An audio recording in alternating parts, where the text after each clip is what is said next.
A millionaire, determined to surprise his girlfriend with a dazzling engagement ring, walks into an exclusive jewelry store. However, his world comes to a halt when, instead of focusing on the purchase, he comes face to face with his ex-wife. Working as a sales assistant, the shock of that unexpected encounter stirs up old memories, buried emotions, and a truth he never imagined he would have to face. But what he did next left everyone around him completely stunned. The late autumn sun cast long shadows through the expansive windows of Manhattan's Fifth Avenue, painting golden streaks across the polished marble floors of Cartier. Alexander Matthews adjusted his tailored Tom Ford suit as he guided Claire through the revolving doors, his hand resting gently on the small of her back. At 42, he carried himself with the assured confidence of a man who had conquered Wall Street, though today's mission felt more daunting than any merger he'd ever orchestrated. "Are you sure about this place?" Claire whispered, her green eyes widening at the opulent displays. "We could try somewhere less extravagant?" Alexander completed her thought with a knowing smile. "You deserve the best, sweetheart, and I want this moment to be perfect." Claire squeezed his hand, a gesture that had become their private language over the past 2 years. At 34, she possessed a quiet elegance that had first caught his attention at a charity gala. Unlike the social climbers who frequently orbited his world, Claire's work as an environmental lawyer and her genuine passion for making a difference had shown him a different kind of success. The sales associate, a sleek woman in her 50s, recognized Alexander immediately. "Mr. Matthews, welcome back. We've prepared a special selection based on your preferences." She led them to a private viewing room, where velvet trays laden with spectacular diamonds awaited. Alexander watched Claire's face as she examined each ring, searching for that spark of recognition, the moment when she'd find the one that spoke to her heart. He wanted this proposal to be different from his first marriage. Everything about his relationship with Claire felt more genuine, more grounded than what he'd had with Emily. The thought of Emily came unbidden, a ghost he thought he'd left firmly in the past. Their marriage had been a whirlwind of ambition and youth, two people more in love with the idea of success than with each other. The divorce had been equally swift, a clean break that left no loose ends, or so he'd believed.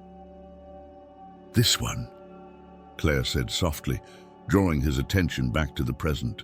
She was holding a stunning platinum ring with a cushion-cut diamond, elegant in its simplicity. "It's beautiful without being ostentatious," Alexander finished, sharing another smile with her. This was why they worked so well together, their ability to read each other, to find balance in their differences. The sales associate began explaining the ring's specifications, but Alexander's attention suddenly shifted to movement near the door. A familiar figure had appeared in his peripheral vision, and his heart stuttered in his chest. Time seemed to slow as he turned his head, knowing what he would see, but praying he was mistaken. There, standing behind the counter in a store uniform, was Emily. Her dark hair was shorter now, streaked with subtle gray she hadn't bothered to hide. Their eyes met across the room, and in that moment, Alexander felt the careful construction of his present begin to crack. Claire was still admiring the ring, unaware of the seismic shift occurring beside her. But Alexander could feel it, the weight of unspoken words, of buried secrets, of a past he thought he'd perfectly curated now threatening to spill into his immaculate future. The perfect ring suddenly felt like the least important thing in the room. Emily's presence behind. The counter felt like a cruel joke of fate. Alexander watched as she expertly assisted another customer, her movements precise and professional, so different from the impulsive young woman he'd known a decade ago. She wore no makeup now, and her uniform was pristinely pressed, but it was the dignity in her bearing that struck him most. This wasn't the Emily who had once thrown champagne glasses at gallery openings when things didn't go her way. Alexander? Claire's voice seemed to come from far away. Is everything all right? Before he could respond, Emily finished with her customer and approached their private viewing room. Her steps were measured, deliberate. The sales associate who had been helping them looked confused by Emily's approach, but didn't intervene. "Hello, Alexander," Emily said softly. Her voice carried none of the bitterness he might have expected. Instead, there was something else in her tone, something that made his stomach tighten with apprehension. Claire looked between them, her intelligence quickly piecing together the situation. "You know each other?" "Emily is..." Alexander began, but Emily finished for him. "His ex-wife," she said simply, offering Claire a gentle smile that held no malice. "I apologize for interrupting what's clearly a special moment." Alexander found himself studying Emily's face, searching for signs of the passionate, sometimes volatile woman he'd known. Instead, he saw new lines around her eyes that spoke of both laughter and worry, a maturity that hadn't been there before. She looked settled, at peace. "No apology necessary," Claire said, her lawyer's composure kicking in. "It's nice to meet you." Emily nodded, then turned to Alexander. "Actually, I'm glad I ran into you. There's something we need to discuss." She glanced meaningfully at her supervisor across the store. "My break starts in 5 minutes. Would you be willing to talk? It's important." Alexander felt Claire's hand slip from his arm. "I can give you some privacy," she offered. But Emily shook her head. "You should stay if Alexander wants. You too. What I have to say will affect you both." Those words hung in the air like storm clouds. Alexander found himself nodding mechanically, and soon they were seated in the store's small break room, the luxury of the showroom floor replaced by the utilitarian reality of vinyl chairs and a humming vending machine. Emily took a deep breath, her hands clasped tightly in her lap. "I've rehearsed this conversation 1,000 times over the years," she began. "But now that we're here, I'm not sure where to start." "The beginning would be nice," Alexander said, trying to keep the edge from his voice. Emily met his gaze steadily. "The beginning was our ending, Alexander. I found out I was pregnant the week you left." The fluorescent lights buzzed overhead as Alexander's world tilted on its axis. Claire's sharp intake of breath seemed to come from miles away. "That's impossible," he whispered. "You would have told me." "Would I?" Emily's question was gentle but pointed. "You were so focused on building your empire. The day you left, you said you needed someone who understood your ambitions, who wouldn't hold you back. You made it very clear that anything that didn't fit into your perfect plan was disposable." "I never said..." "Not in those exact words, no. But actions speak louder, don't they?" Emily reached into her pocket and pulled out her phone. She pulled up a photo and turned it toward them. "His name is James. He's 9 years old, and he has your eyes." Alexander stared at the image of a boy with dark hair and familiar gray eyes, sitting at a piano, his face split in a wide grin. His son. He had a son. "Why now?" The question came from Claire, her voice steady despite the tremor in her hands. "Why tell him now?" Emily's expression softened. "Because James asked about his father for the first time last month. Because I've watched Alexander in the news over the years, seeing how he's changed, wondering if maybe..." She paused, collecting herself. "And because everyone deserves to know the truth, even if it comes late." Alexander couldn't tear his eyes from the photo. In the boy's smile, he saw echoes of his own childhood pictures. In the set of his shoulders, he recognized his father's posture, 1,000 tiny details that spoke of connection, of blood, of a responsibility he'd never known he had. "I want to meet him," Alexander said, his voice hoarse. "That's not just your decision to make," Emily replied. "James will need time, and you'll need to prove that you're ready for this. Being a father isn't like acquiring a company, Alexander. You can't just decide you want it and make it happen on your terms. The truth of her words hit him like physical blows. Behind him, he felt Claire stand up, her presence a reminder of the future he'd been planning just minutes ago. A future that now seemed like a distant dream. "I think," Claire said quietly, "we should postpone looking at rings today." Neither Alexander nor Emily argued with her.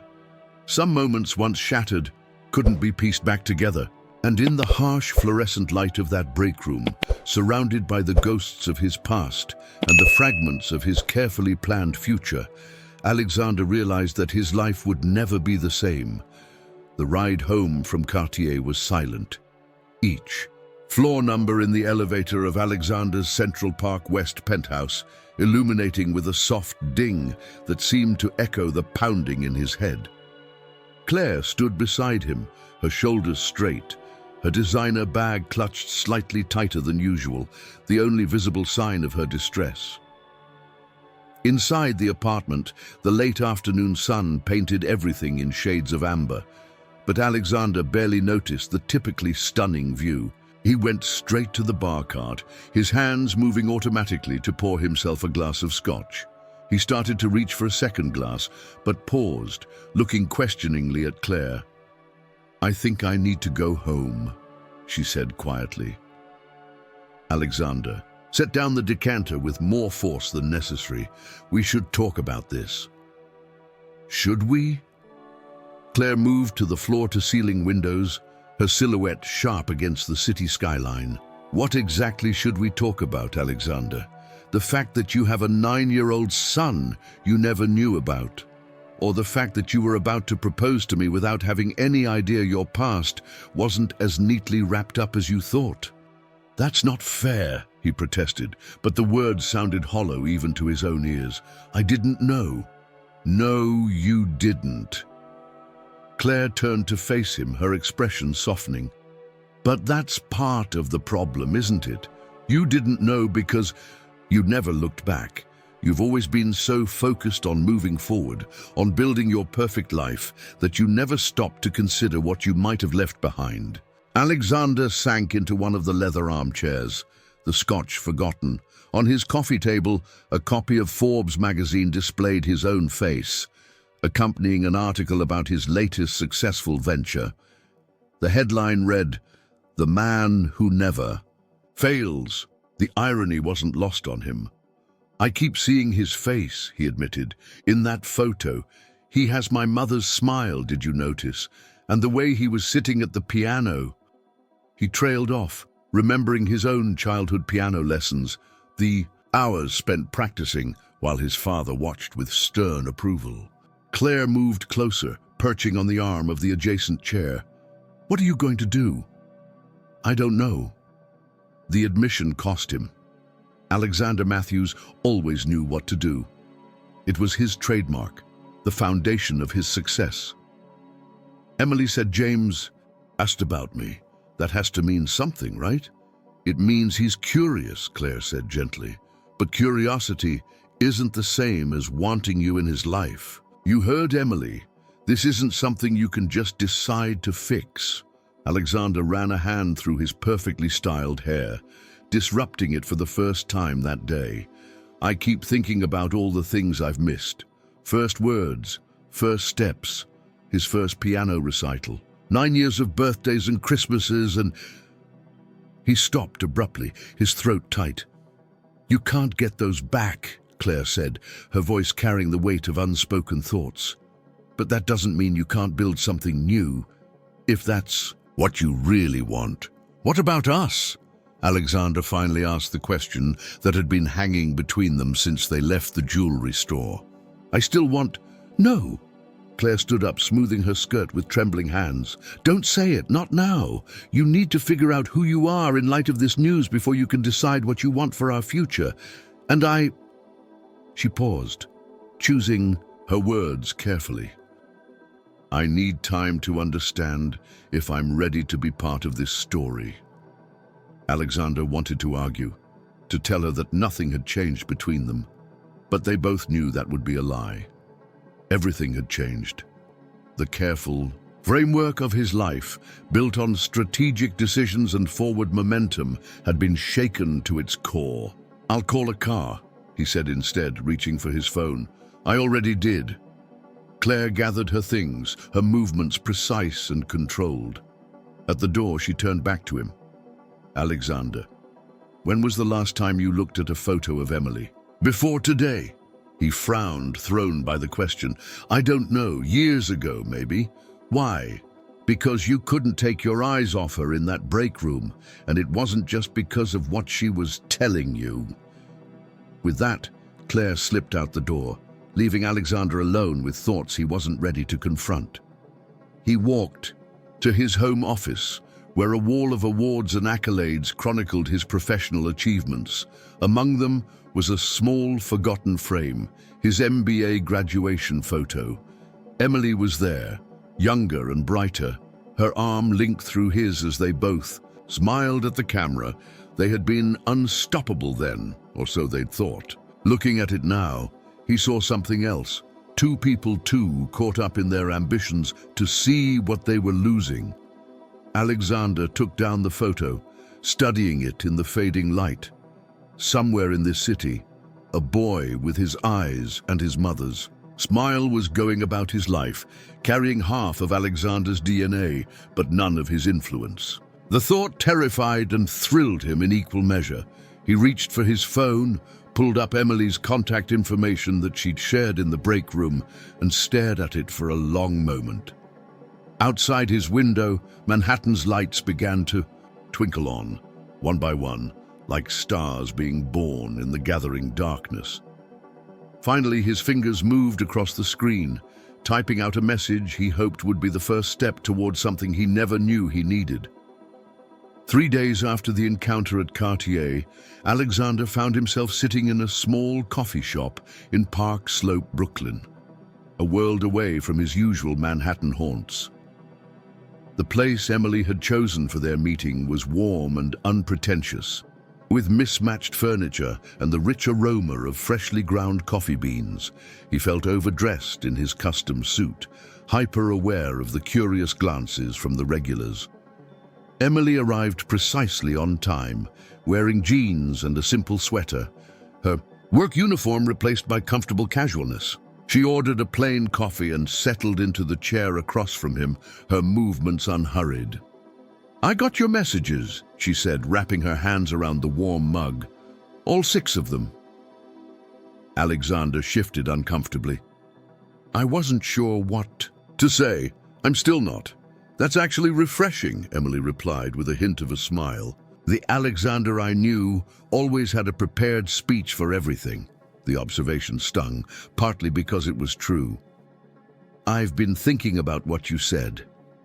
About James asking about me." He paused, gathering his thoughts. What exactly did he want to know?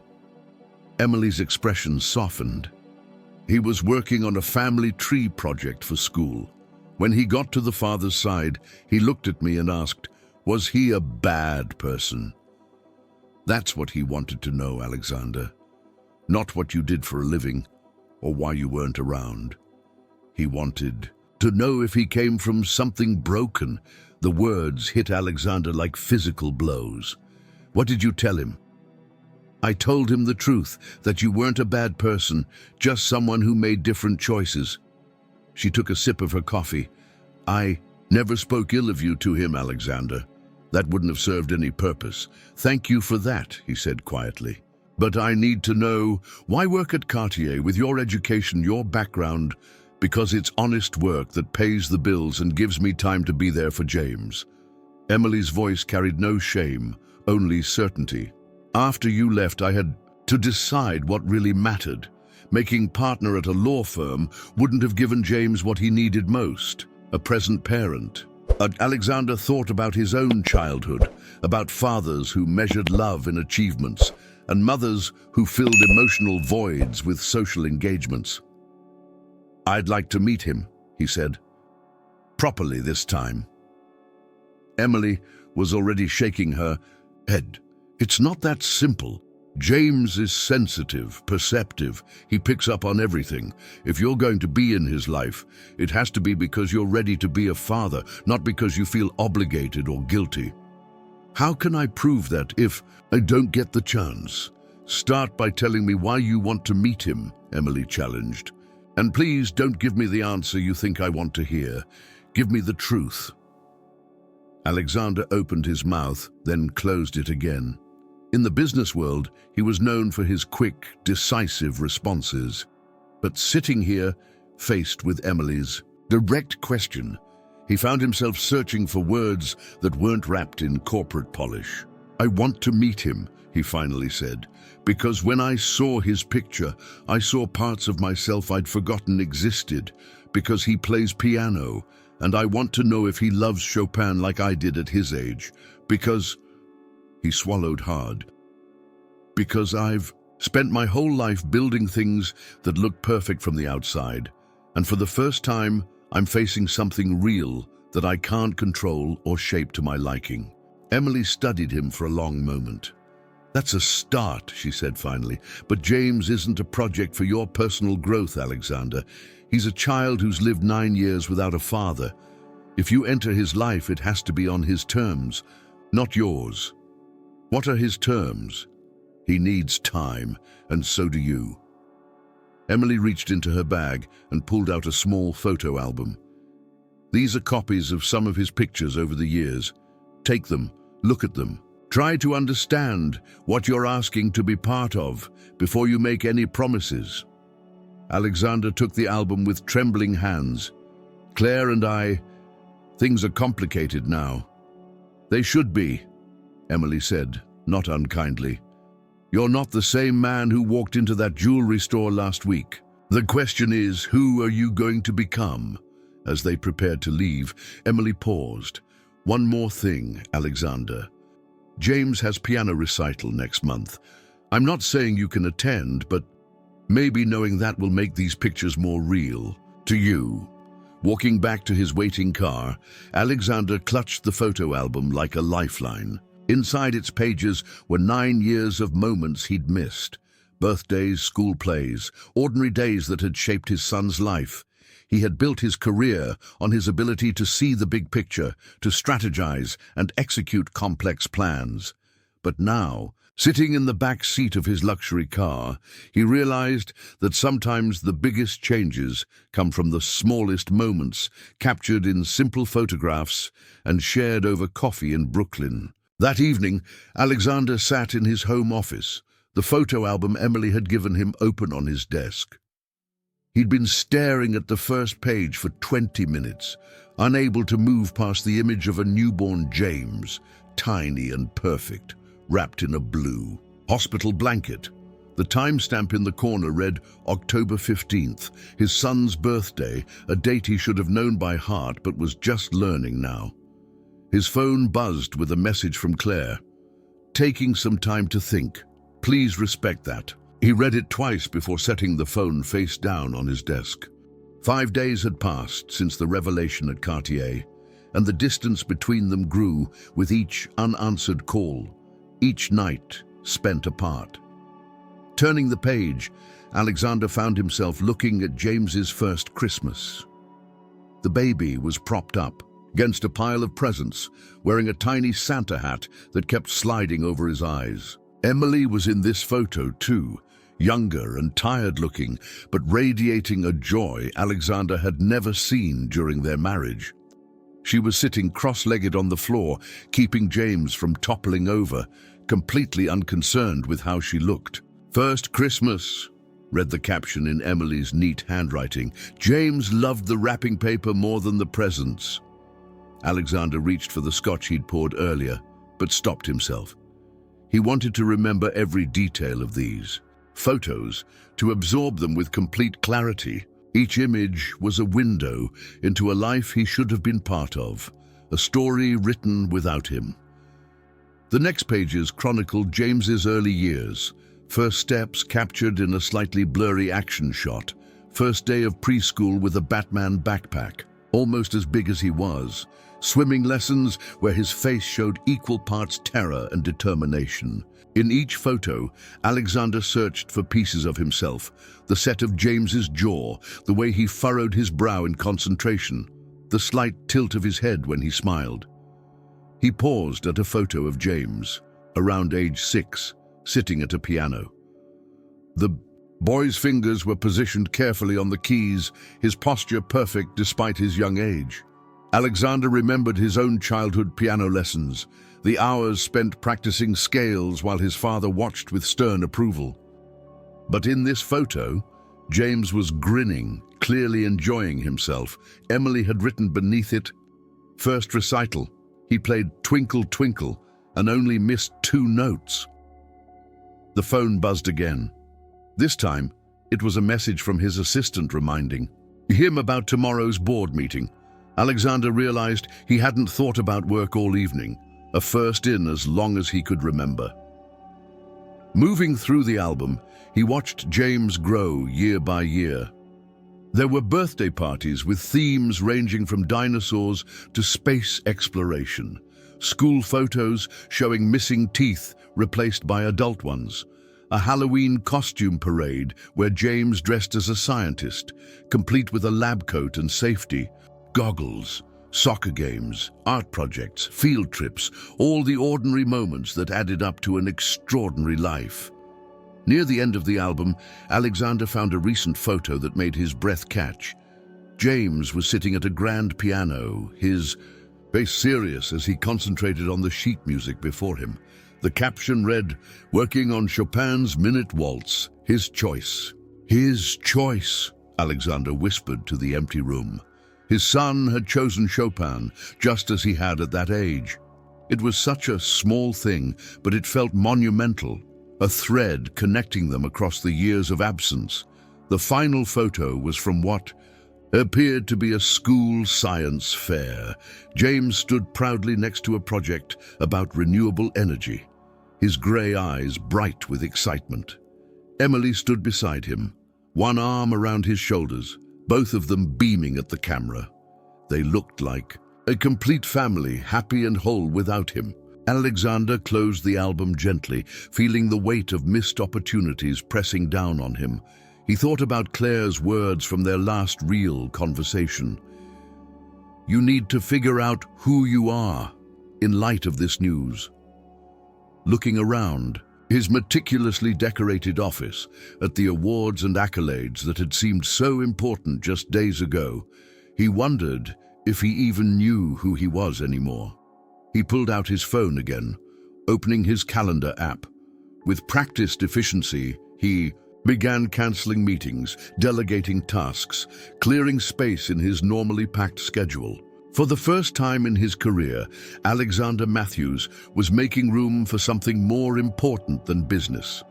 The last thing he did before leaving his office was to place the photo album carefully in his wall safe, next to his most valuable documents. But as he turned the combination lock, he realized that nothing in that safe, not the stock certificates, not the property deeds, not even the rare coins he'd collected, was as precious as those photographs of a life he'd nearly missed entirely. Outside, Manhattan's lights twinkled like stars, and somewhere in Brooklyn, a boy who shared his DNA was probably practicing Chopin, unaware that his father's heart was slowly breaking open, making room for love he'd never expected to feel. The board meeting room fell silent as Alexander finished speaking. 12 pairs of eyes stared at him with varying degrees of disbelief.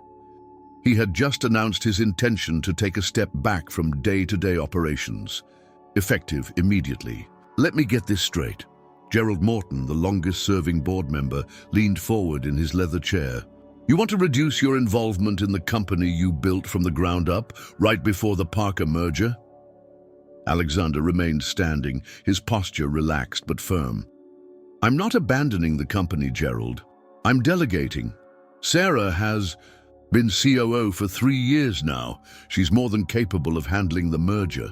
Sarah Chen, sitting at the far end of the table, straightened slightly at his words. She'd been his right hand for years, though he realized now he'd never properly acknowledged her contributions. "This is unexpected," another board member commented. "Is everything all right, Alexander? Health issues we should know about?" "I'm perfectly healthy," Alexander replied, allowing himself a small smile. "I'm just making some overdue life changes." After the meeting, Sarah caught up with him in the corridor. "You didn't have to do that," she said, "endorsing me so publicly." "Actually, I did." Alexander stopped walking and turned to face her. "You've earned it. I should have said so years ago." Sarah studied him carefully. "You've changed in the past week. The Alexander Matthews I know would never willingly give up control of anything. Maybe that Alexander needed to change." He glanced at his watch. He was meeting Emily for coffee, again in an hour. "The company's in good hands, Sarah. Better hands, maybe." As he rode the elevator down to the lobby, his phone buzzed with a text from Claire. "Can we talk?" It was the first direct communication she'd initiated in days. His heart jumped, but he forced himself to respond carefully. "Of course. Name the time and place." The coffee shop in Brooklyn was becoming familiar territory. Emily was already there when he arrived, grading papers at a corner table. He'd learned she taught music part-time at James's school, in addition to her work at Cartier. "How did the board take it?" she asked as he sat down, not looking up from her grading. Alexander blinked in surprise. "How did you—" "It was in your voice last time we talked," she said, finally meeting his eyes. "You were planning something big." "They'll adjust," he said, then hesitated before adding, "James's piano recital is next week." Emily set down her red pen. "Alexander." "I know I can't be there," he said quickly. "I understand that, but I was wondering, could you record it?" Emily's expression softened. "He's playing Chopin's waltz in D-flat major. He's been practicing for weeks." "The minute waltz," Alexander said, remembering the photo caption.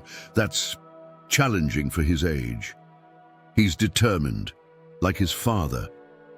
Emily's words held no judgment, just statement of fact. "He asked about you again yesterday." Alexander's heart skipped a beat. "What did he say?" "He wanted to know what you were like when you were young, if you played sports or just piano." She paused, then added, "I told him about how you used to practice late into the night before competitions, how you never gave up until you got a piece perfect." "I was obsessive," Alexander admitted. "You were passionate," Emily corrected. "There's a difference. James is the same way about things that interest him. Right now, it's piano and science. Last year, it was archaeology. He read every book in the library about dinosaurs." Alexander absorbed this information hungrily, filing away each detail, like precious gems. Does he seem angry about me?" Emily considered the question carefully. "He's confused. Hurt, maybe, but mostly curious. He has this picture in his head of who you might be, and he's trying to reconcile it with the reality he's learning about." "I've been seeing a therapist," Alexander said abruptly. "Twice this week already." Emily's eyebrows rose slightly, but she didn't comment. "She's helping me understand patterns. Why I always pushed forward without looking back. Why success became my only measure of worth." He traced a pattern on the wooden table. "Did you know my father never came to any of my piano recitals? He said he'd come when I was good enough to be worth his time." "I didn't know that," Emily said softly. "You never talked about it." "I never talked about a lot of things." Alexander straightened in his chair. "Claire wants to meet, to talk. Are you ready for that conversation?" "I don't know," he admitted. "Everything feels different now. The things I thought I wanted, the future I was planning. It all seems hollow, somehow." Emily gathered her papers, preparing to leave. "Alexander, be careful with Claire. Don't push her away just because you're discovering new parts of yourself. Change doesn't have to mean destruction." As she stood, she pulled out her phone and showed him a quick video. James at the piano, practicing. The melody of the minute waltz filled the coffee shop for a brief moment before she put the phone away. "I'll record the recital," she said. "But Alexander, make sure you're changing for the right reasons. Not just because you think it's what James needs, but because it's who you truly want to be." Walking back to his car, Alexander realized his steps felt lighter.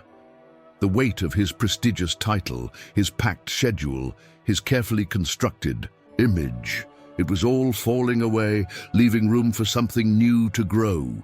His phone buzzed with Claire's response, suggesting dinner at their favorite restaurant tomorrow night. Looking up at the Brooklyn sky, so different from the canyon views of Manhattan, Alexander thought about James practicing Chopin, about Claire waiting for answers, about Emily's quiet strength. For the first time in his life, success meant something entirely different than what his father had taught him. Now he just had to figure out how to achieve it. Per se hadn't changed since their last visit 2 weeks ago. The same elegant lighting, the same impeccable service, the same spectacular view of Central Park, yet everything felt different. Alexander watched Claire select her wine, noting how she avoided his gaze, how her usually confident movements seemed hesitant. She wore the pearl earrings he'd given her for their first anniversary, and somehow that detail made his heart ache. "You look beautiful," he said softly. "Alexander." Claire set down her wine list. "Let's not do that. Not tonight." The sommelier approached their table, and they went through the familiar ritual of wine selection. Once they were alone again, Claire spoke first. "I've been thinking about what Emily said at the jewelry store, about how you made it clear anything that didn't fit into your perfect plan was disposable." Alexander flinched. "That was 10 years ago. I'm not that person anymore." "Aren't you?" Claire's green eyes met his directly for the first time that evening. 2 weeks ago, you were planning to propose. Everything was mapped out. The ring, the timing, our future. Just another perfect piece in the perfect life of Alexander Matthews.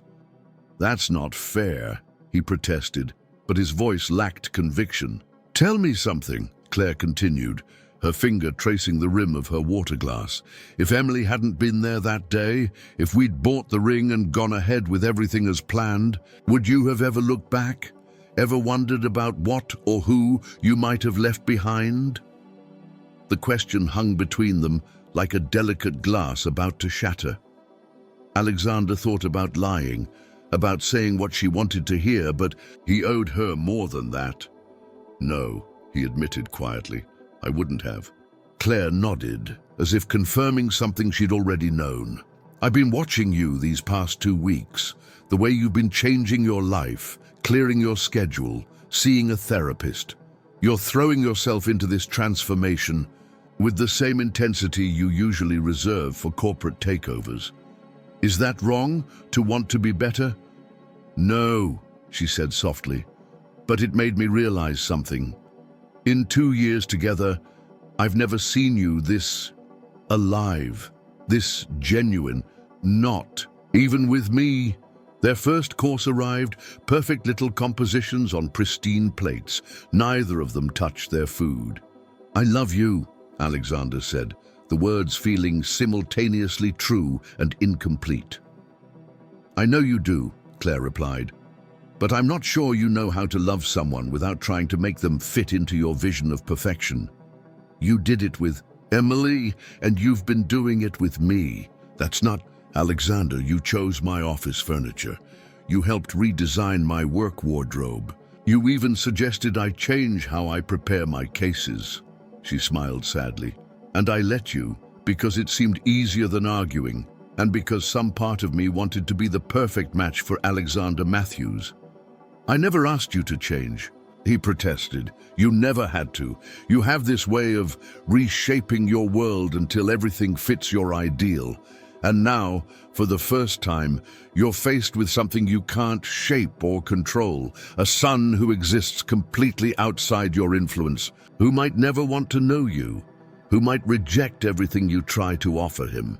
Alexander sat back, feeling the truth of her words hit him like physical blows. I'm trying to change that about myself. I know you are, and that's partly why I need to end this. Despite having sensed this was coming, the words still stunned him. Claire. Listen to me, she said, reaching across the table to touch his hand. You're at the beginning of a journey that's going to change you in ways neither of us can predict. You need to focus on becoming someone your son might want to know, on understanding why you've lived your life the way you have. And she paused, squeezing his hand before letting go. I need to remember who I am without your influence. We could work through this together, he offered. But even as he said it, he knew she was right. No, we can't. Because every time you look at me now, I see part of you wondering if I could be a good stepmother to James. I see you trying to figure out how to fit me into this new narrative you're creating. And that's not fair to either of us. The waiter approached to check on their untouched food, but Claire was already reaching for her purse. I'm not hungry, she said quietly. I think we should end this evening here.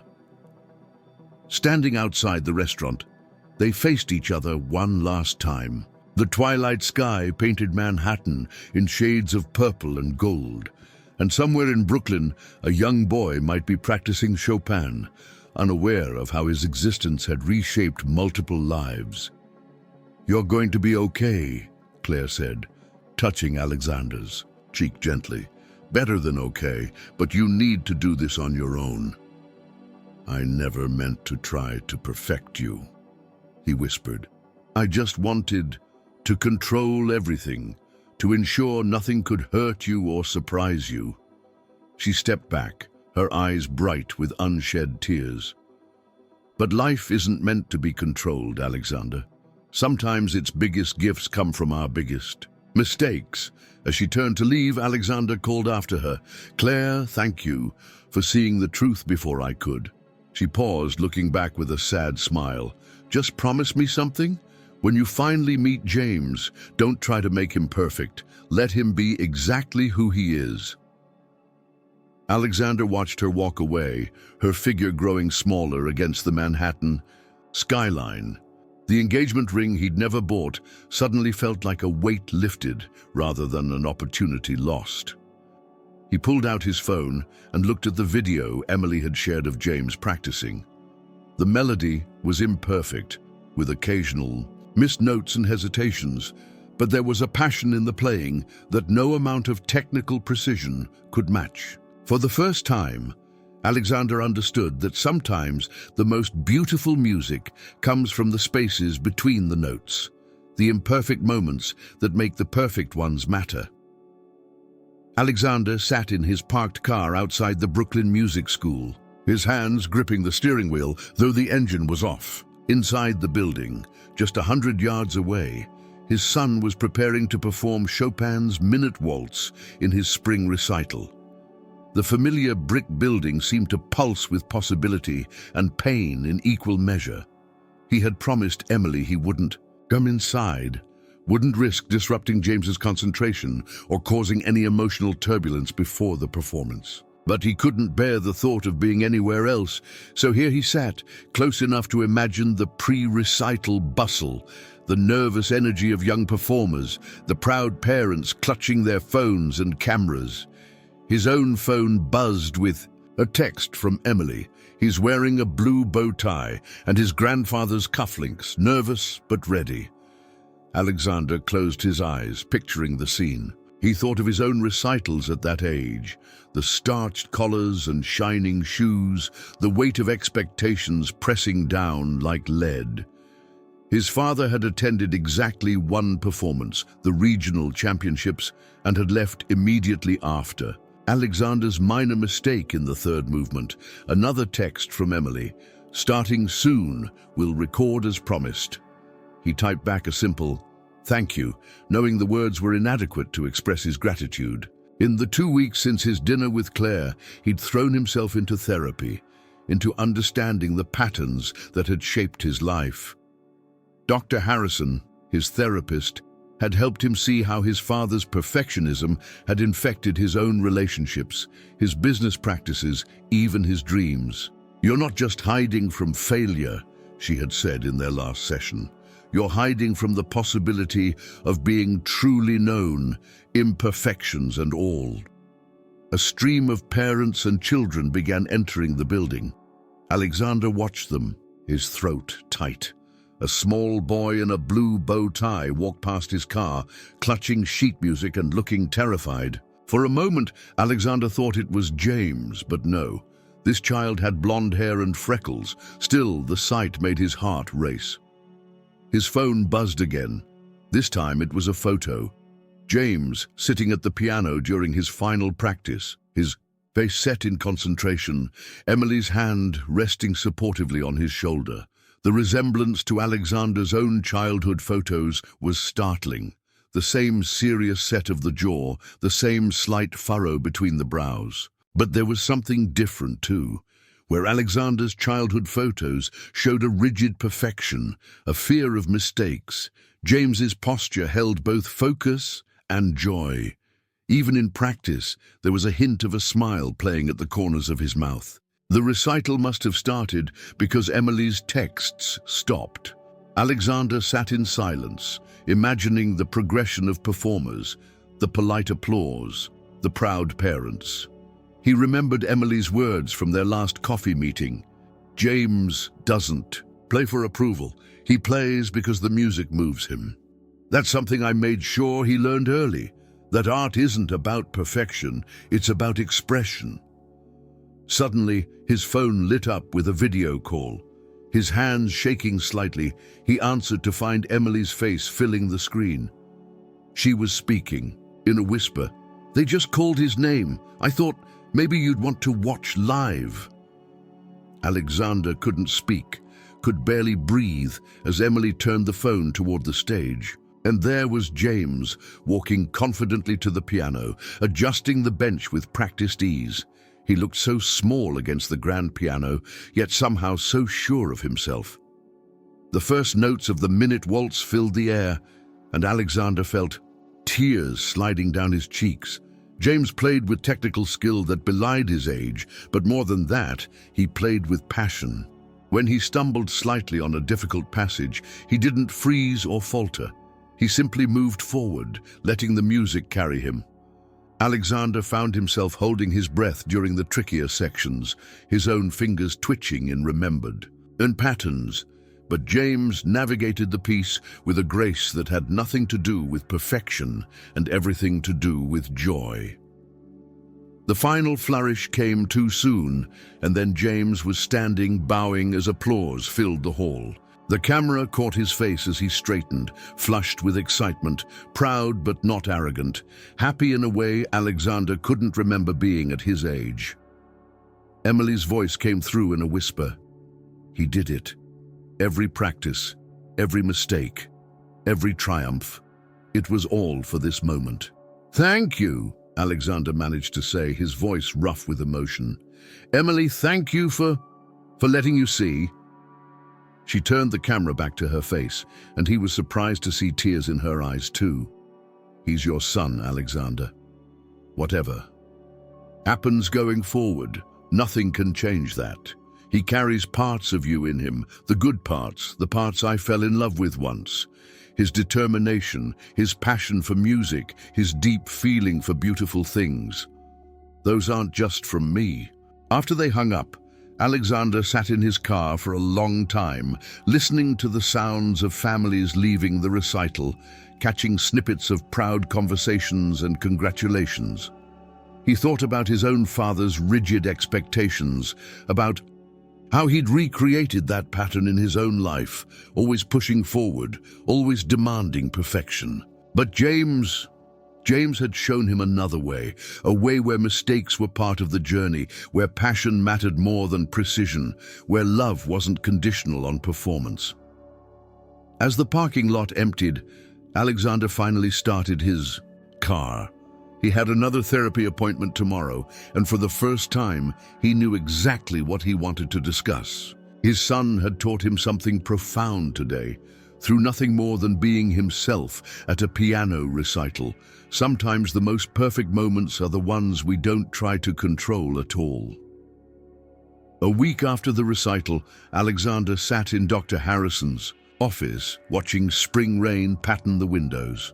The therapist's space was intentionally comfortable, warm colors, soft lighting, carefully chosen art that invited contemplation rather than demanding attention. Like everything else in his life lately, it was teaching him about the beauty of understated authenticity. "You've watched the recital video 17 times, Dr. Harrison noted, referencing their earlier conversation. "What do you see each time you watch it?" Alexander considered the question carefully. "Something different every time. Sometimes I notice his technique, how his fingers move, how he handles the tempo changes. Sometimes I focus on his expressions, trying to read what he's feeling, but mostly..." He paused, searching for the right words. "Mostly I see someone who's free in a way I never was." Free from what? From the weight of expectations. From the fear of failure. Alexander shifted in his chair. "I keep thinking about what Claire said, about not trying to make him perfect. Watching him play, I finally understand what she meant." Dr. Harrison made a small note on her pad. "You mentioned Emily has been sharing more information about James. Tell me about that." Alexander's face softened. "She sends me updates almost daily now. Little things, what he had for breakfast, how he did on a science test, funny comments he makes. Yesterday, she told me he's fascinated by cloud formations and keeps a weather journal." He smiled. "Apparently, he wants to be a meteorologist pianist when he grows up. And how do these updates make you feel?" "Grateful, terrified. Sometimes I laugh out loud at something he's said or done. Sometimes I cry because I've missed so much." Alexander ran a hand through his hair, a gesture that had become more frequent as he'd grown more comfortable expressing his emotions. "Emily says he's been asking more questions about me." "What kind of questions?" He wanted to know if I still play piano, if I like scientists or just businessmen, if I... Alexander's voice caught. "If I ever thought about him before I knew he existed." Dr. Harrison leaned forward slightly. "These are important questions. How would you answer them?" "Honestly," Alexander replied without hesitation. "I've learned that much, at least. I'd tell him that I play sometimes, late at night when I can't sleep. That I admire scientists because they're brave enough to question everything they think they know. And that no, I never thought about him before because I was too focused on running away from my own past to imagine I might have created someone else's future." That's a very self-aware answer. "Emily says he might be ready to meet me soon." Alexander stood up and walked to the window, watching the rain create patterns on the glass.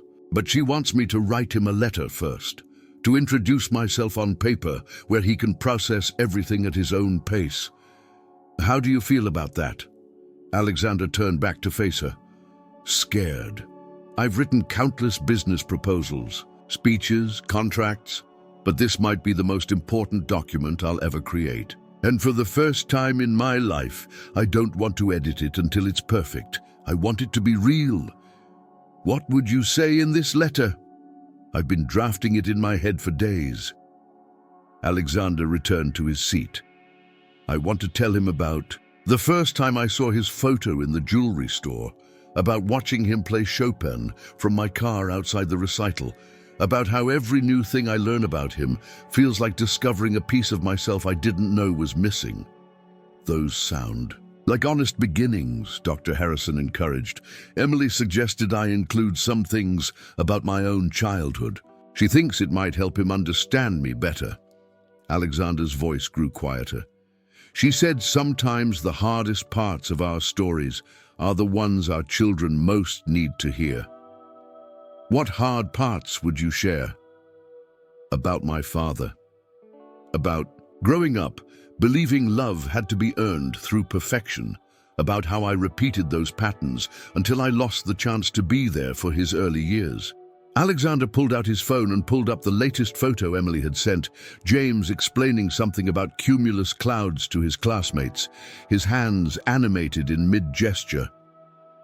But I also want him to know that he's already taught me so much about love just by being exactly who he is. It sounds like you're ready to write that letter, Dr. Harrison observed. Almost. Alexander put the phone away carefully. There's one more thing I need to do first. I'm going to visit my father this weekend. Dr. Harrison's eyebrows rose slightly. It's been several years, hasn't it? 5. But I need to understand my own story better before I can share it with James. And maybe... Alexander smiled wryly. Maybe it's time to break the cycle of silence between fathers and sons in my family. As their session ended, Dr. Harrison handed Alexander a small notebook. For your letter drafts, she explained. Sometimes writing by hand helps us stay connected to our emotions better than typing. Walking through the rain to his car, Alexander thought about James's weather journal, imagining his son noting today's patterns of precipitation and wind direction. He thought about Emily's patience in sharing these small details of their son's life, helping him build a bridge to James one tiny fact at a time. He opened the notebook Dr. Harrison had given him, protecting its pages from the rain. On the first page, he wrote simply, "Dear James, I've been looking at clouds lately too." Sometimes the hardest journeys begin with the simplest words. The Connecticut estate where Alexander grew up looked smaller than he remembered. The imposing Georgian mansion that had once seemed to touch the sky now appeared almost modest against the backdrop of early summer greenery. His father's gardeners still maintained the grounds with military precision, not a hedge out of place, not a flower daring to bloom out of formation.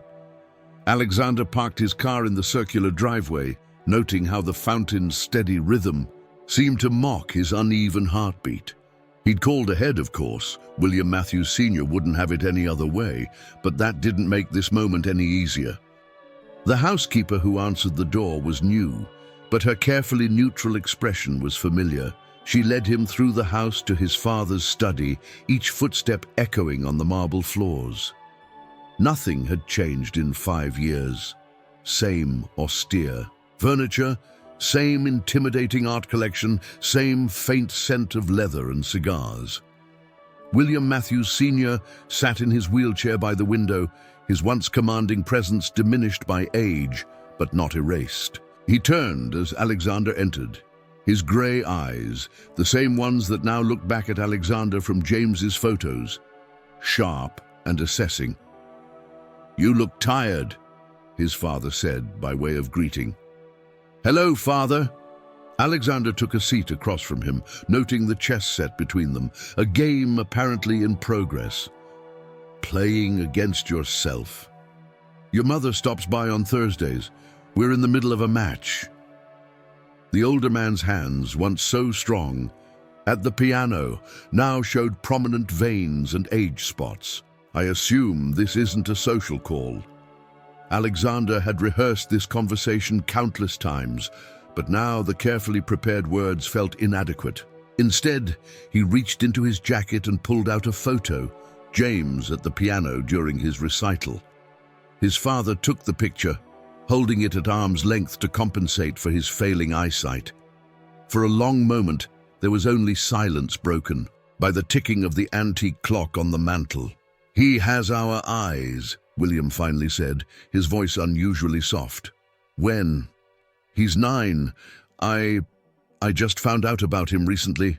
Alexander watched his father's face carefully. "His name is James. The boy plays piano." It wasn't a question. The photo made that clear. But there was something in his father's tone that Alexander couldn't quite read. "He does. He performed the Minute Waltz at his spring recital, the same piece I played at his age." William handed the photo back, his movements deliberate. "Did you attend?" "No. I watched from my car outside the venue. His mother, Emily, recorded it for me." Alexander paused, then added, "He played it beautifully, not perfectly, but beautifully." His father's eyebrow rose slightly at that distinction. You didn't know about him before. Emily found out she was pregnant after our divorce. Alexander took a deep breath. She made a choice based on who I was then, and she was right to do so. Explain. I was like you, Father. Everything had to be perfect. Success was the only acceptable outcome. Failure wasn't an option. Alexander leaned forward in his chair. Do you remember my regional championship performance? The one where I missed that note in the third movement? His father's face remained impassive. That was 30 years ago. You left before the piece was finished. Didn't speak to me for a week afterward. Alexander's voice held no accusation, only sadness. I was 12 years old, and I learned that love was conditional on perfection. I was trying to teach you excellence. You taught me fear.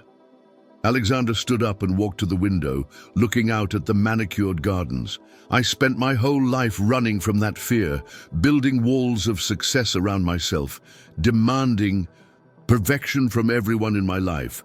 I lost Emily because of it. I almost lost the chance to know my son because of it. He turned back to face his father. But James, he plays piano because he loves it. When he makes a mistake, he smiles and keeps going. He keeps a weather journal and wants to be a meteorologist pianist. He's perfectly imperfect, and I don't want to change a single thing about him. William was silent for a long time, his eyes on the chessboard between them. Finally, he moved a piece, a knight leaving his king exposed. Your mother will win this game now, he said quietly. She always was better at chess than me, but I spent years pretending otherwise.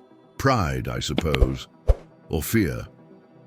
Alexander sat back down, studying the board. Why are you telling me this?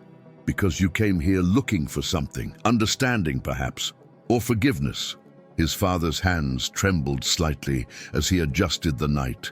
I can't change the past, Alexander. I can't undo the lessons I taught you, even the ones I now regret. That's not why I came. Alexander pulled out the notebook Dr. Harrison had given him. I'm going to write a letter to James. I needed to understand our story better before I could tell him his. William nodded slowly. What will you tell him about me? The truth, that you taught me the importance of excellence, but also the cost of demanding perfection, that I spent years trying to earn your love before I understood it was always there, just locked behind walls we both built. Alexander opened the notebook to its first page, and that sometimes it takes 3 generations to learn the right lessons about love. His father wheeled himself closer to the chessboard, examining the pieces with new eyes. Your mother will be here soon for our game. Would you stay? Meet her for tea? Alexander heard what his father wasn't saying. The invitation to begin healing their own relationship, to start breaking down those walls. I'd like that, he said softly. And Father, would you like to see more pictures of James? William's hands steadied as he reached for the photos Alexander was already pulling from his jacket. Outside, the fountain continued its steady rhythm, but now it sounded less like mockery and more like a metronome, keeping time for a new movement in an old song. Sometimes understanding our parents is the first step to becoming the parent we want to be. Alexander sat at his desk in the pre-dawn hours, surrounded by crumpled drafts of his letter to James. The city lights twinkled beyond his window like earthbound stars, and his piano in the corner cast long shadows in the dim light. He'd been writing all night, starting over each time the words felt too polished, too careful, too much like a business proposal.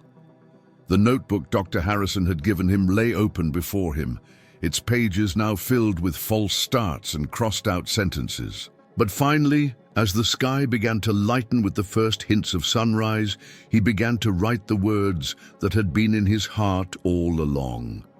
Dear James, I've been looking at clouds lately too. I never used to notice them before, but now I find myself stopping in the middle of the day, tilting my head back, and trying to see what you might see in their shapes and patterns. Your mother tells me you keep a weather journal, that you can predict rain by watching the way cirrus clouds move across the sky. I think that's remarkable. How you pay attention to the world in ways that most people don't. I watched you play Chopin at your recital. I was in my car outside because I didn't want to disturb your special moment, but I saw everything through the video your mother shared. When you hit that difficult passage in the middle and smiled instead of frowning, you taught me something I've spent 42 years trying to learn, that beauty isn't about perfection, it's about joy. You probably have a lot of questions about me. Some of them might be angry ones, and that's okay. You have every right to those feelings. The truth is, I didn't know about you until recently, but that's not an excuse. I was so focused on building what I thought was a perfect life that I missed the chance to be part of the most important thing I've ever helped create. You. Your mother tells me you asked if I was a bad person. That's a complicated question, but I'll try to answer it honestly. I'm not bad, but I made mistakes. The biggest one was believing that love had to be earned through perfection. My father taught me that lesson when I was your age, and I spent years passing it on to others without realizing how much damage it could do. But you know what? You've already helped me start to unlearn that lesson. Every story your mother shares about you, about your love of science, your musical talent, your curious mind, shows me what it means to love something simply because it brings you joy. Not because you're trying to prove anything to anyone. I want you to know that I'm working on becoming someone worthy of knowing you. I'm seeing a therapist, learning to understand why I made the choices I did. I'm reconnecting with my own father, trying to heal old wounds so I don't pass them on. Most importantly, I'm learning that the best things in life aren't the perfect ones, they're the real ones. You don't have to respond to this letter. You don't have to meet me if you're not ready. This isn't about what I want, it's about what feels right for you. But if you do have questions, I promise to answer them honestly, even the difficult ones. And if you ever want to talk about clouds, or Chopin, or anything else that interests you, I'm here to listen. I saw a cloud formation yesterday that reminded me of a grand piano. I took a picture of it, which I've included with this letter. Maybe you can tell me what kind of cloud it is, and what it tells us about the weather to come. With love and hope, Alexander. He read the letter one final time, resisting the urge to edit it into something more polished. Then he picked up his phone and texted Emily. "The letter is ready. Could we meet?" Their usual coffee shop was quiet. At this early hour, Emily was already there when he arrived, grading papers as always. But today, she set them aside immediately, sensing the importance of the moment. "You look like you haven't slept," she observed as he sat down. "I wanted to get it right." He handed her the notebook. "Not perfect, right." Emily read the letter slowly, her expression changing subtly as she progressed through the pages. When she reached the end, Alexander saw her brush away a tear. "You visited your father," she said. It wasn't a question. Yes, it was enlightening. Alexander wrapped his hands around his coffee cup, seeking its warmth. He asked to see pictures of James, wanted to know if he could meet him someday, if James is ever ready for that. Emily closed the notebook carefully. "This is good, Alexander. It's honest, raw, real." She pushed it back across the table. "He'll feel that. Do you think he's ready to read it?" "Yes," Emily said softly. "He asked me yesterday what kind of music you used to play, if you ever played just for fun or only for competitions." She smiled slightly. "He's been watching clouds more carefully lately, wondering if you ever noticed them too." Alexander felt his throat tighten. "The photo I mentioned in the letter, of the cloud that looks like a piano, I have it here." He pulled out his phone, showing her the image. "Though I'm sure my amateur meteorology needs correction." Emily studied the photo. That's an altocumulus formation. James will love explaining its characteristics to you. She handed the phone back. He has a piano recital coming up next month. He's playing Beethoven this time. Moonlight Sonata, first movement. He says it reminds him of nighttime clouds. Emily hesitated, then added, he asked if you might want to attend this one, not just watch from outside. Alexander's heart seemed to stop for a moment. Really? Really? I told him I'd ask you. After he read your letter, she reached across the table and squeezed his hand. One step at a time, Alexander, but good steps, true ones. Outside, the morning sun was finally breaking through the clouds, painting the sky in shades of promise. Alexander thought about James, probably getting ready for school now, perhaps pausing to make notes in his weather journal. Soon he would read these words written in the pre-dawn hours by a father learning to love without conditions. Sometimes the truest words are the ones that take all night to find. 3 days after Alexander gave Emily the letter, his phone buzzed during a therapy session. Dr. Harrison noticed his slight start at the sound. Are you expecting news? Emily said James would read the letter today. Alexander checked the screen, then set the phone face down on the armrest. She promised to let me know how he reacted. How are you feeling about that? Before Alexander could answer, the phone buzzed again. This time he couldn't resist checking. His hands trembled slightly as he read the message. He wants to write back. Says he needs to think about it first, but he liked your cloud picture, asked if you'd want to see his weather journal sometime. Dr. Harrison watched as Alexander's eyes filled with tears. Good news. He wants to write back, Alexander managed to say, and he had to take a deep breath before continuing. He's willing to share his weather journal with me. That seems significant.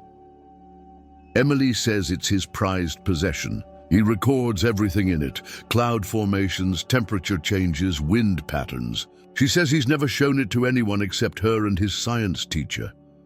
The session continued, but Alexander's thoughts kept drifting to James, imagining him reading the letter, considering his response.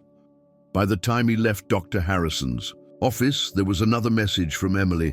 He has questions about the piano, about whether you still play, and if you'd want to hear him practice sometime before the recital. Alexander found himself walking to Central Park, needing space to process these developments. The sky above was scattered with the very kinds of clouds James would know how to name and interpret. He took several pictures, hoping they might be worth sharing. His phone rang, Emily calling. He's been talking about your letter all afternoon, she said, without preamble. Asked me at least 10 different questions about you, whether you like science or just music, if you ever play piano just for fun, if you really watched his last recital from your car. What did you tell him?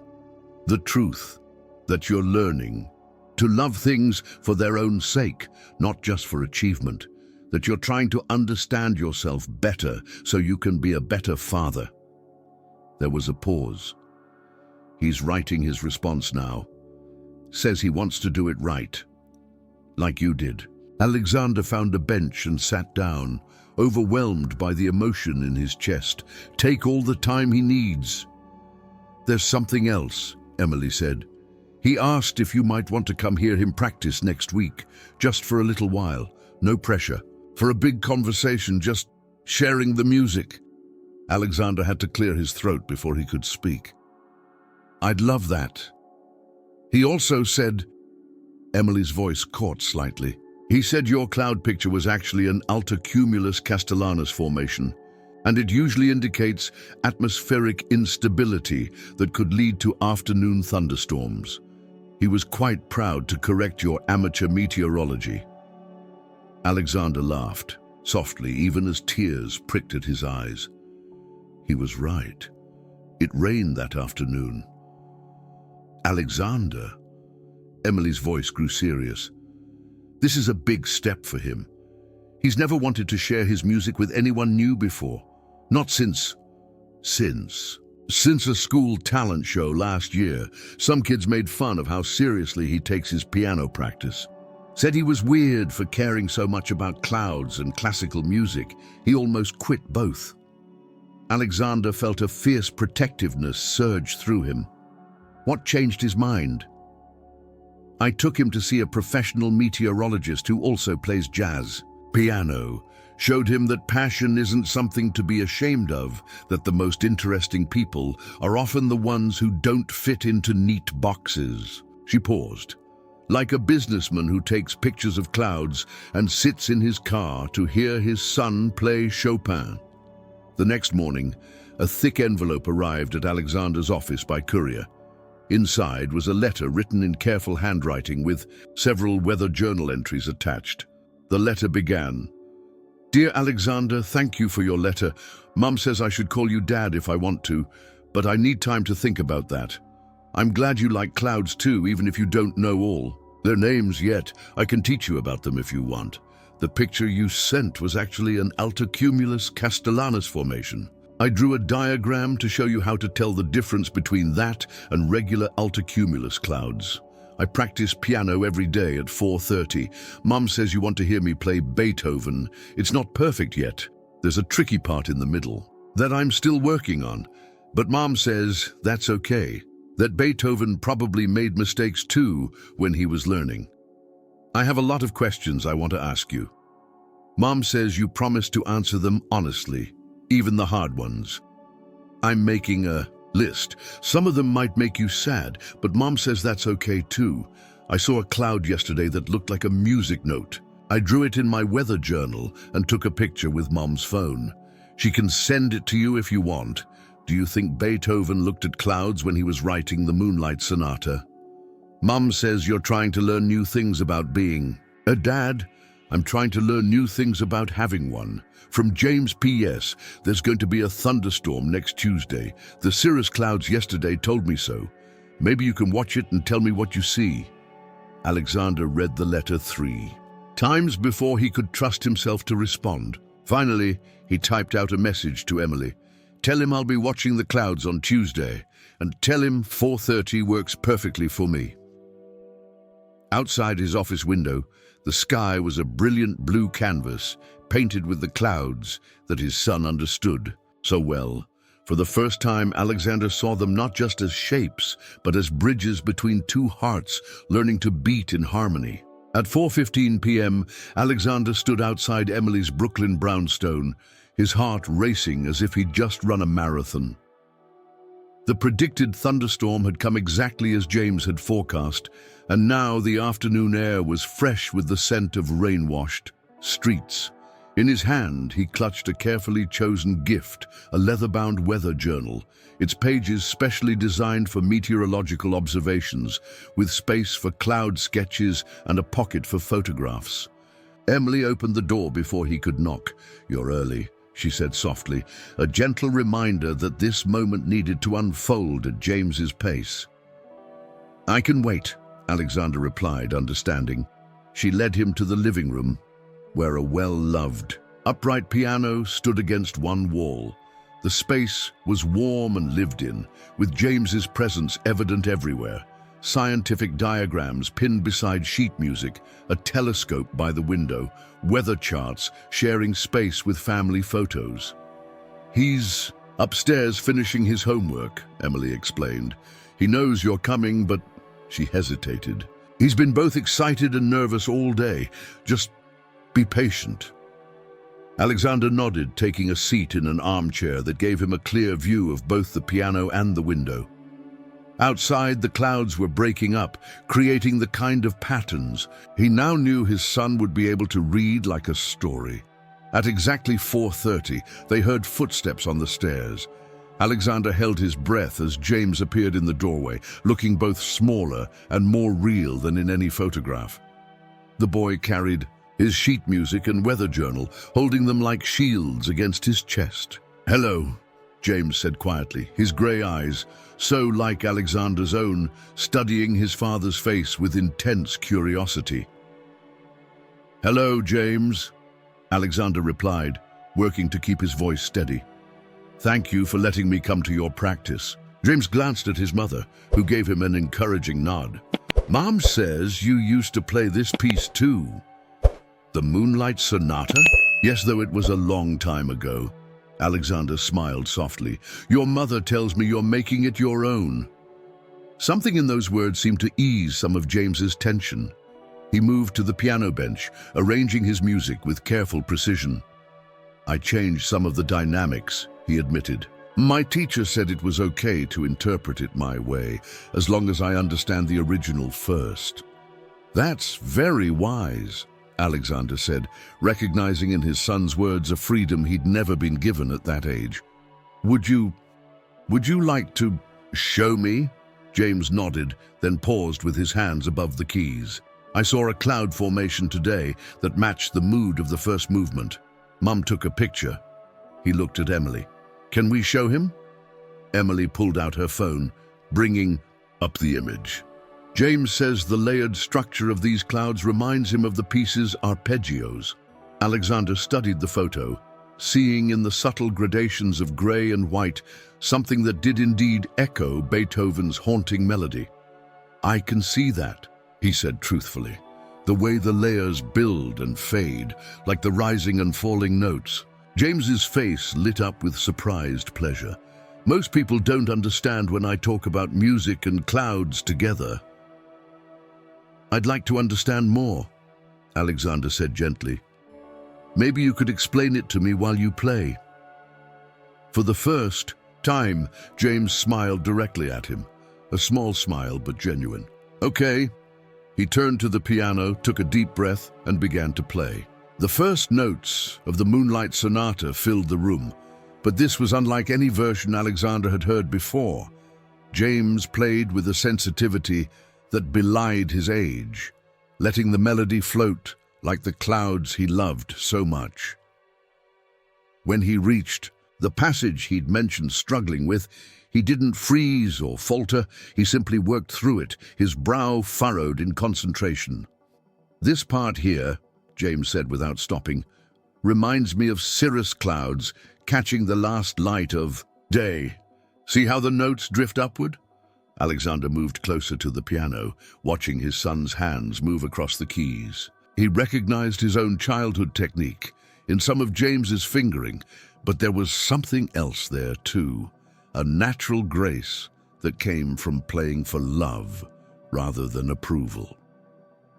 When the piece ended, the final notes lingering in the air, like mist, neither of them spoke for a moment. Then James turned on the bench, his eyes bright with the excitement of sharing something he loved. Would you... He hesitated, then gathered his courage. Would you like to see my weather journal? The real one, not just the pages I sent you? I'd be honored, Alexander said. Then, remembering his gift, actually, I brought something for you. It's okay if you don't want it, but he handed James the leather-bound journal. The boy opened it carefully, his eyes widening as he discovered the specialized pages and photography pocket. This is for recording cloud formations and weather. Patterns, Alexander explained. I thought maybe we could learn to track them together, you teaching me, of course. James ran his fingers over the blank pages, possibility written in every line of his face. We could start today, he said tentatively. The storm clouds are breaking up in a really interesting pattern. I'd like that very much. Alexander moved toward the window, giving James space to join him or not as he chose.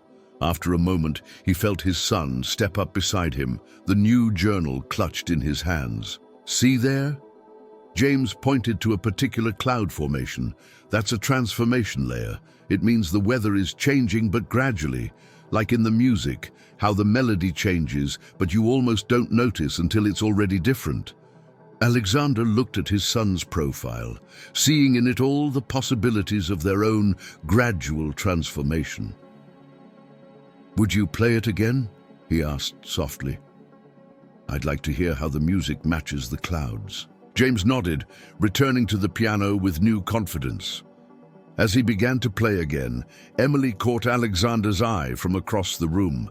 Her smile held years of pain and hope and healing, all wrapped up in this moment of a father and son finding their way to each other through music and sky. Outside, the clouds continued their slow dance across the heavens, their patterns shifting and evolving, just like the relationship beginning to form in that warm Brooklyn living room. Some things, Alexander was learning, couldn't be rushed or controlled. They had to unfold at their own pace, like a piece of music properly played, like a storm cloud gradually giving way to sun. The afternoon of James's recital arrived with what he had predicted would be perfect weather for Beethoven. Scattered cumulus clouds against a deep blue sky, the kind of day that held both light and shadow, much like the Moonlight Sonata itself. Alexander stood in the lobby of the Brooklyn Music School, this time not hiding in his car but waiting with other parents, a bouquet of blue hydrangeas in his hands, James's favorite flowers, he'd learned, because they reminded him of rain clouds. The past month had transformed his life in ways he was still discovering.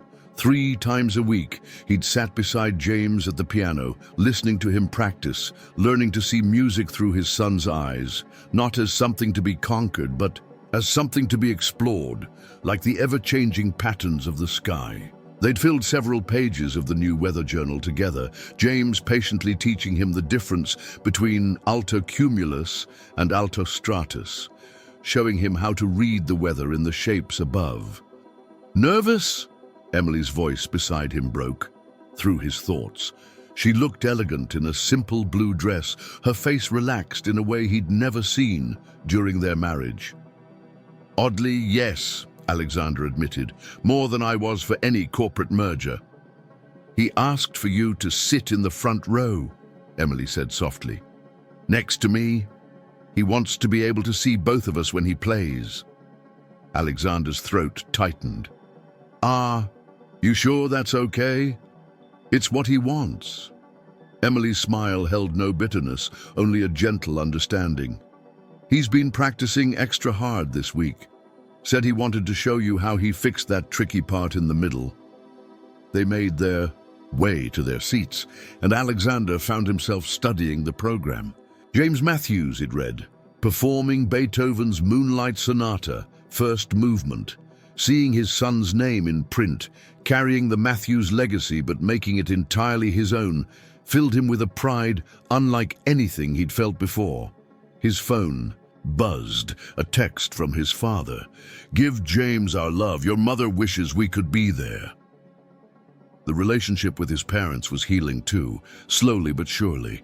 They'd met James twice now. Brief visits that had shown Alexander a softer side of his father he'd never known existed. The lights dimmed, and the recital began. Other students performed their pieces, some confidently, some nervously, all supported by warm applause.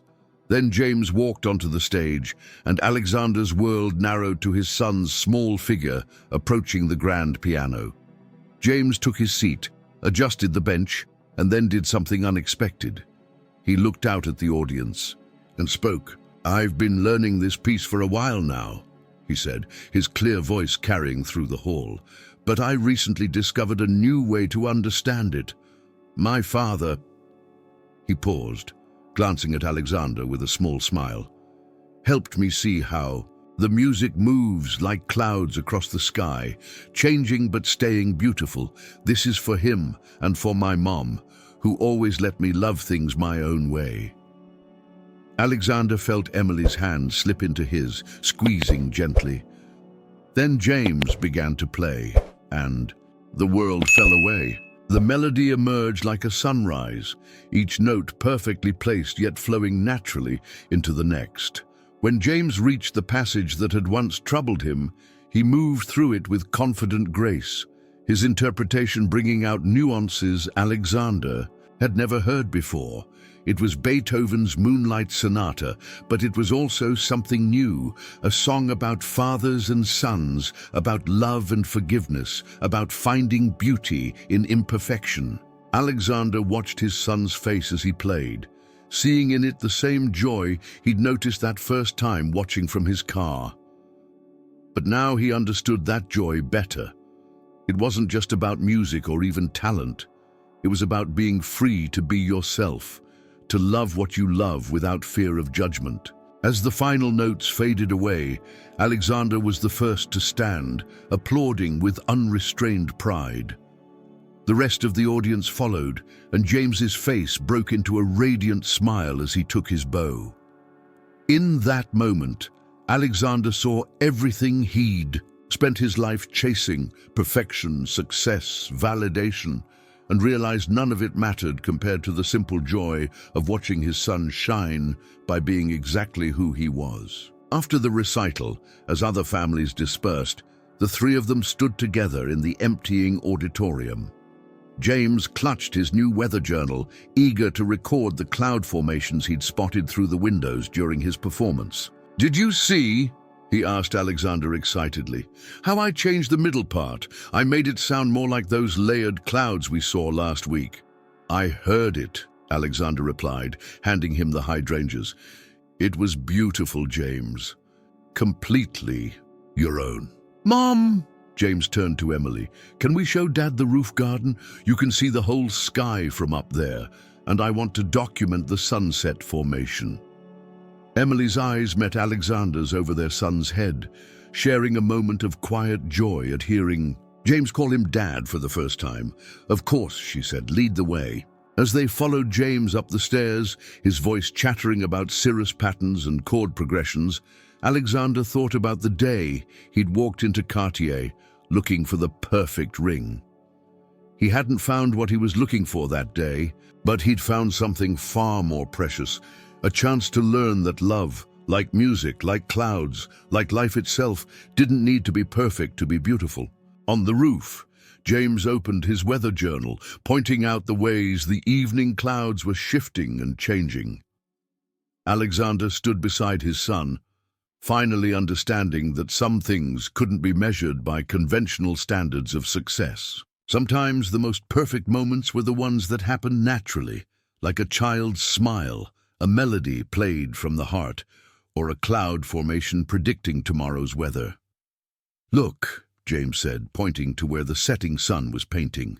"The clouds in shades of gold and purple. It's going to be perfect weather again tomorrow." Alexander smiled, knowing that his son was right, not just about the weather, but about all the perfect, imperfect moments yet to come.